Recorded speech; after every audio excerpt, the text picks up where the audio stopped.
doorashadii madaxtinimada Kenya oo soo gabagabowday ayaa waxaa ku guulaystay madaxweyne ku-xigeenka William Ruto oo helay codad gaaraya boqolkiiba 50.49. And my team knows we were working against the odds, many odds at that. But I must confess that it is God who brought us this victory.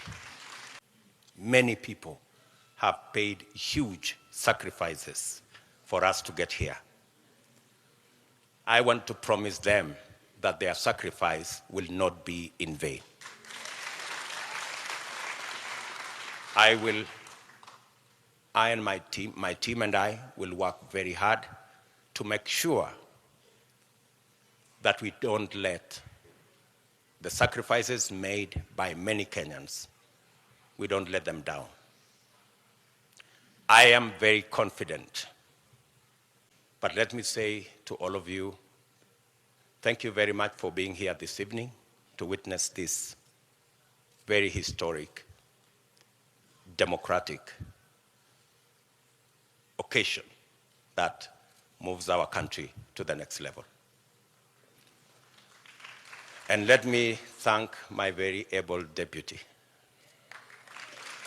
Rigathi Gachagua, for the sacrifice and the commitment he has demonstrated and the hard work he has put in, together with all our teams. Let me say, I owe you. You are great people. The sacrifices you made, withstanding